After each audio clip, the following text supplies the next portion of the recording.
The Ford Maverick is one of only 2 compact pickup trucks for sale in the United States. You either buy a brand new Ford or a Hyundai Santa Cruz, or you get something from the 2000s that's well used.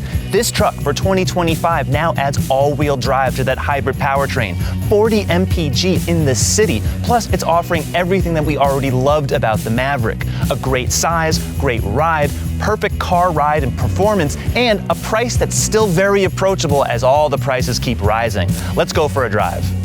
The Ford Maverick was brand new for 2022, back at a time when no one was bothering to make any compact pickup truck.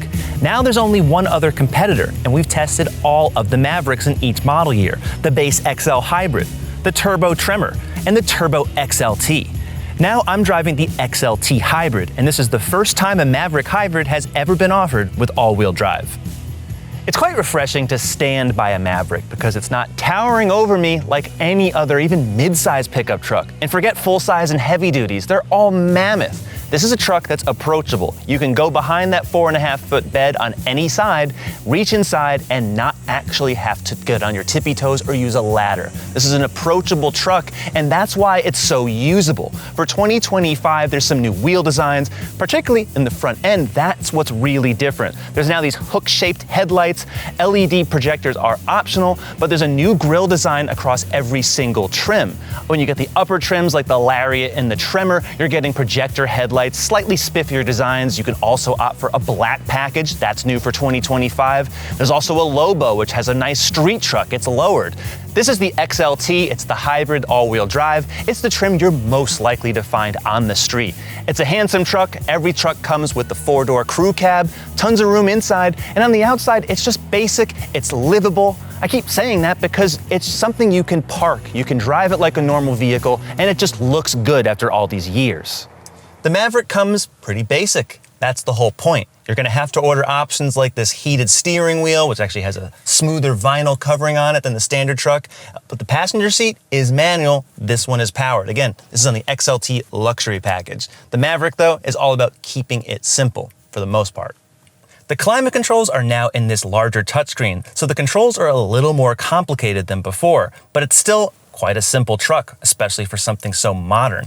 The plastics, yeah, they're hard, but the fit and finish is generally good, and there's new grabber blue accents on these vents and other areas of the truck. It's bright in here, and it's airy. Ford's rotary controller has what I think is a pretty glaring flaw, and it could be a safety issue. Now, ordinarily, while the truck is on, you can't move the shifter, which makes sense. Put your foot on the brake, I can spin this infinite amount of times to the left, but I'm in park. That's where you have to go over here for park. And if you want to go to drive, well, you can again keep spinning this forever. It doesn't make sense why there's no detents or locks here to even tell where you're going. So you'd have to look down here and of course look on the instrument panel, but there's no feel. If you're not going to offer feel, there's really no need to even have this at all. Compared to the mid-size trucks, the back of the Maverick really isn't that much smaller. It's slightly narrower from door to door, but the headroom and legroom are about the same. The bigger trucks really don't offer much more in the back seat. And here I got 2 USB-C ports plus a 400-watt power inverter AC outlet that's also shared with the one in the bed. The Maverick's bed holds up to 1,500 pounds of payload on every single configuration. It's small, but it's actually very configurable.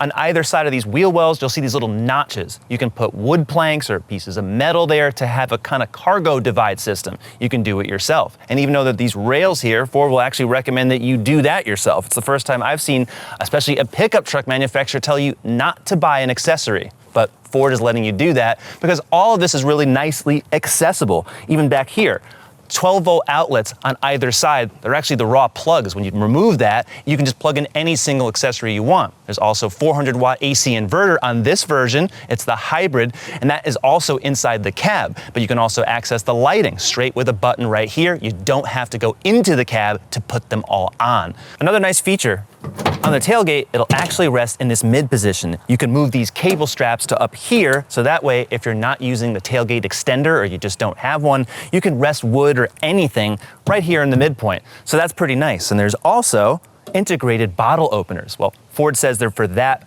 also for tie down. So a nice dual purpose here on the back of your Maverick. The spray-in bed liner, that is optional. It's a few $100s. It's definitely worth it. Overall, I think this is a pretty nice bed. It's small, but you really don't need to have too much when you have all these options. The Maverick comes with a choice of two 4-cylinder engines, a hybrid or a turbo. For 2025, the hybrid is now standard. It's a 2.5-liter motor. It's got a small 1.1 kilowatt-hour battery, a CVT, and fuel efficiency that can go over 40 mpg in the city. But now you can get the Maverick hybrid with all-wheel drive as opposed to just front-wheel drive. And the mpg numbers, they really don't drop that far. 40 in the city and almost 37 combined. Very, very good. Now, if you're stepping up to the turbo models, the fuel efficiency is way down, but the performance goes way up. 250 horsepower, 280 pound-feet of torque, an 8-speed automatic transmission. Now, that combination is available on 3 of the lower trims. It is standard on the off-road focused Tremor and the street focused Lobo. And that Lobo also has 1 fewer gear. It's 7 speeds, so it shifts a little quicker. Either way you're looking at it though, the front-wheel drive Maverick goes up to 2,000 pounds of towing, 4,000 pounds with all-wheel drive.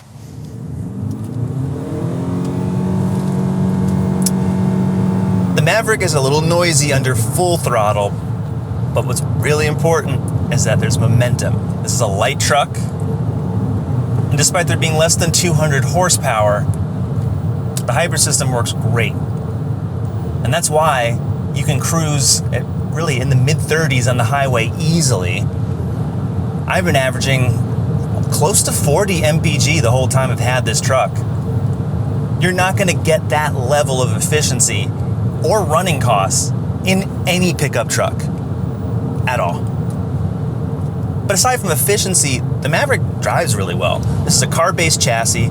It's relatively quiet inside here, and as such, it feels more solid and low to the ground, even though it's about 8 inches of ground clearance. It really feels more like a quieter vehicle than the bigger Ranger, which makes sense. The Ranger is a true body-on-frame design. But this is especially nice. I just like the fact that you have a car chassis, it's lighter, and it handles better. But because it's not a car, a lot of features such as Ford's Co-Pilot 360, where you need the lane assist and other things, even like emergency braking, that's optional on trims like this, but it is standard on the higher trims, and the fact that it's still available is great. You're just not going to get the same level of technology like Ford's Blue Cruise yet on this Maverick. Around town, this is where I enjoy the Maverick the most.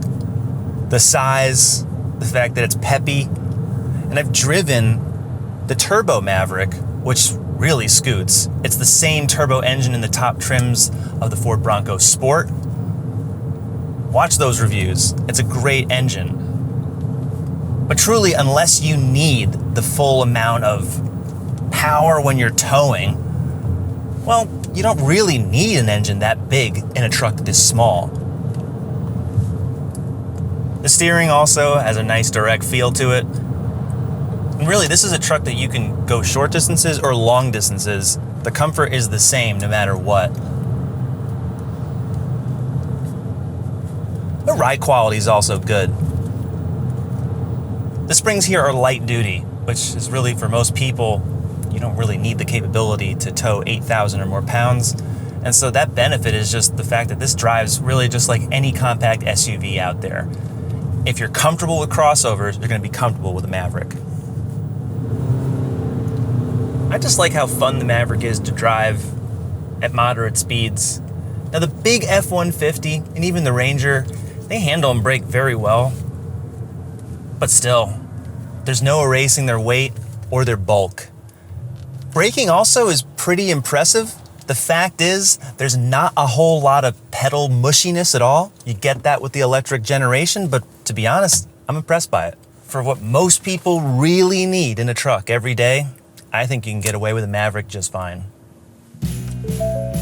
So one downside of having the climate controls in this screen is that as soon as you start the Maverick, this is how long it takes for you to even adjust the air, the temperature, anything.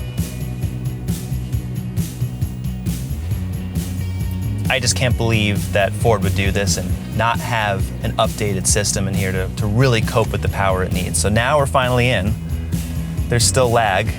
Finally, fan direction, temperature, like it's all here. But if your finger really brushes the wrong thing by mistake, you could accidentally hit that. It's really not a great system for that. But other than that, This wider touchscreen does look good on models with navigation, which this XLT does not have. Again, the maps are great. 360-degree cameras, I can't show you that either because that's also on the higher trims only.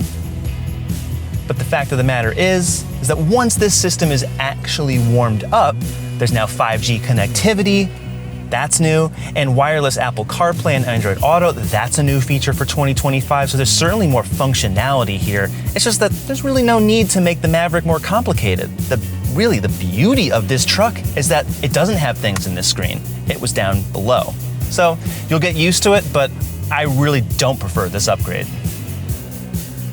The Maverick's redeeming tech comes from the instrument panel. It is very simple, and it's more responsive than the main touchscreen. So you can see your info on towing. There's also some auto trailer backup features that are also in the upper trims. That's another new feature for 2025. So they're making this little truck more like the bigger Ranger and the F-150. Again, not much you can do on here, but that's okay. If you want the EV coach and the hybrid, it'll show you how well you're braking to recapture the energy and if you're not accelerating too hard. But this is as basic as it gets. A nice 8-inch, really clear. I like this part of the Maverick.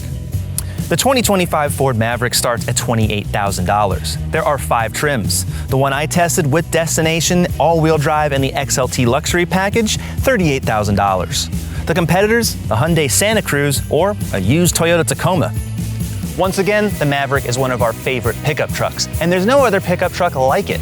At this price, around 30 grand to start, you can get all-wheel drive plus a hybrid with the fuel efficiency of a compact SUV. I mean, there's no other truck like it, not even the Hyundai Santa Cruz. For a brand new vehicle with all this capability, plus improved performance and all the new technology Ford has put inside it, it's definitely still worth a look. What do you think? Would you buy this Maverick? Would you buy a used compact pickup truck that you can't buy new anymore? They're all on CarGurus.com, so visit the site, subscribe to our YouTube channel. We'll see you next time.